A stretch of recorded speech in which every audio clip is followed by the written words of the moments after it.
आपने भारत की foreign policy को एक कारोबारी को कारोबार दिलाने के लिए, जिसको आप अपने साथ अपने हवाई जहाज पर लेके घूमते हैं, अलग अलग देशों में जाते हैं, चिरौरी करते हैं, भैया इनको कारोबार दे दो। आपने भारत की फॉरेन पॉलिसी को कारोबार दिलाने के लिए, और दूसरा आपने भारत की फॉरेन पॉलिसी को फोटो अपॉर्चुनिटी, कभी शहनाई सुनते हुए, कभी झूले पर पींग लगाते हुए, कभी लाल शर्ट में अपना खाना छोड़ के लपक के जी हजूर करते हुए आपने भारत की कूटनीति को उस पर रिड्यूस कर दिया है।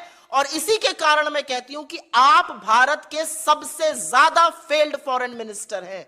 और बिना तथ्यों के नहीं कह रही हूं, मेरा आपसे कोई भी निजी झगड़ा नहीं है, मैं आपके ऊपर कोई निजी आक्षेप नहीं लगा रही हूं, लेकिन हां मैं यह जरूर कहती हूं कि आप इस देश के सबसे फेल्ड फॉरेन मिनिस्टर हैं। 2.5 साल हो गए बाइडेन एडमिनिस्ट्रेशन को, अपना आधा एडमिनिस्ट्रेशन पूरा हो चुका है। इंडिया में यूएस का एम्बेसडर नहीं है, यह आपकी फॉरेन पॉलिसी है। ट्रोइका बना था अफगानिस्तान के इशू में, रशिया चाहता था हम उस ट्रोइका में रहें, पाकिस्तान ने मना कर दिया, चीन ने उसकी सहमति करी, हम ट्रोइका में नहीं आ पाए। यह आपकी फॉरेन पॉलिसी है।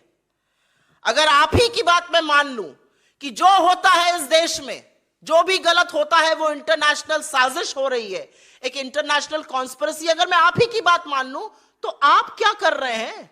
अगर इतनी इंटरनेशनल कॉन्स्पिरेसी इस देश में हुई जा रही है तो प्रभु एज फॉरेन मिनिस्टर आप क्या कर रहे हैं? आपका डिपार्टमेंट क्या कर रहा है? कौन सी नैरेटिव सेटिंग आप करने की कोशिश कर रहे हैं? पॉलिटिकल वॉर्स की आप बात कर रहे हैं ना, कौन सा नैरेटिव सेट कर रहे हैं?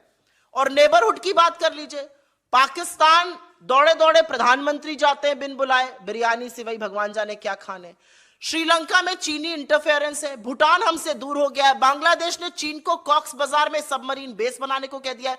बांग्लादेश आज हमसे इकोनॉमिक पैरामीटर्स में बेटर कर रहा है, चाहे वो पर कैपिटा इनकम हो या जीडीपी ग्रोथ रेट हो।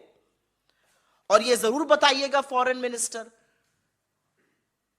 करीब 2.25 लाख भारतीयों ने एक साल में, और ये 12 साल में सबसे ऊंचा आंकड़ा है, लगातार लोग भारतीय नागरिकता छोड़ रहे हैं। 2.25 लाख लोगों ने पिछले साल भारत की नागरिकता छोड़ी, और भारत का जो पासपोर्ट रैंक है वो 71 से गिरकर 2006 में 85 पर कैसे आ गया? विदेश मंत्री तो आप हैं, इतनी बढ़िया विदेश नीति बनाई कि लोग भारत ही छोड़ देना चाहते हैं, हमारे पासपोर्ट की रैंकिंग गिर रही है।